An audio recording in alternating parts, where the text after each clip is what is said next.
Shavuot Tov, en 1972, c'était le dernier jour de Pessah, en Eretz Israël. Et comme partout, il y avait Soudat Mashiach, le repas de Mashiach. C'était à Torah Temet, la yeshiva qui se trouve à Yerushalayim. Et il y avait plein de gens qui étaient là-bas. Des chapeaux, avec des chapeaux en fourrure de Streimel. Et parmi eux, il y avait un jeune qui n'est pas tellement dans le panorama des gens qui étaient là-bas, n'avait pas le même visage. Et qui se trouvait à se Farbringen. Il y avait Rav Moshe Weber qui faisait Farbringen lors de Soudat Mashiach. Et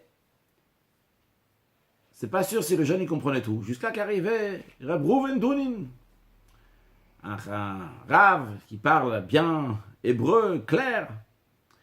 Et ce Rav Reuven Dunin n'arrêtait pas de dire à des gens arrêtez d'être un chance. Alors le jeune, après qu'il répète ça plusieurs fois, il essaie de demander à gens à droite, à gauche, qu'est-ce qu'il est en train de dire. Mais tout le monde essaye de ne pas le dire, etc. Parce qu'en yiddish, ce n'est pas une si grande éloge, ce mot-là. Jusqu'à que Reuven Dunin y comprend ce qui se passe. Il dit, je vais t'expliquer, c'est quoi?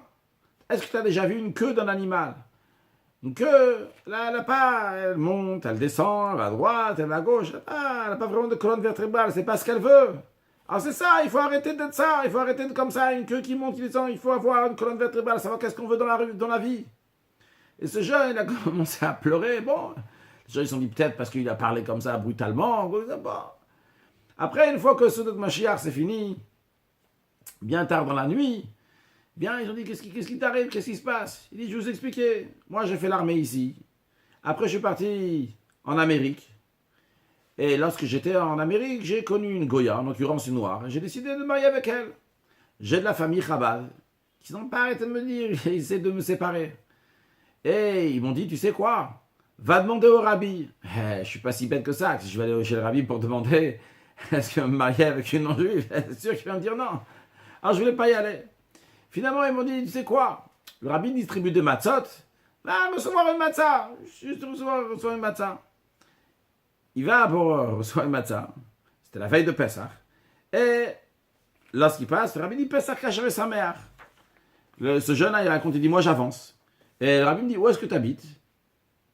Je réponds à New York. Le rabbi demande où ils habitent les parents. Je réponds à Yerushalayim. Il dit, où à Yerushalayim? Il me dit, à Romema. Je réponds à Romema. Donc Yerushalayim à Romema. Alors le rabbi me dit, bon, maintenant pour faire le seder avec tes parents, c'est un peu trop tard maintenant.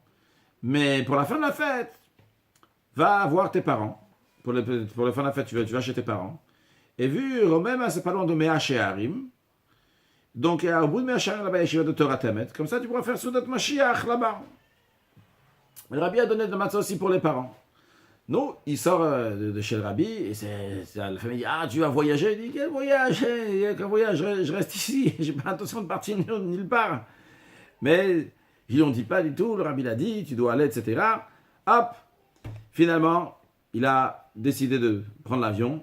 Et voilà, il dit, ça fait déjà quelques jours, je suis là pendant toute la Chol HaMoed. En français, on dit demi-fête, hein, entre les 2 premiers jours de Pessah et les 2 derniers jours de Pessah. Et je ne sais pas moi-même, comme ça, je vais des fois à droite, à gauche, est-ce que je vais arriver avec elle, c'est pas évident, etc. Et lorsque c'est arrivé le 7e jour de Pessah, je me suis rappelé ce que le rabbi a dit, que de venir faire Soudat Mashiach. Donc je me suis renseigné où est-ce que se trouve cette yeshiva-là. Et je suis venu dans Yeshiva Torah Temet. Voilà, et quand il a commencé à parler comme ça de la queue qui va là-haut et en bas, j'ai compris pourquoi le rabbi m'a envoyé ici, justement pour que je entende ces paroles-là. Alors l'enseignement, évidemment, il est dans la vie de tous les jours. Non, on ne doit pas être non plus des queues.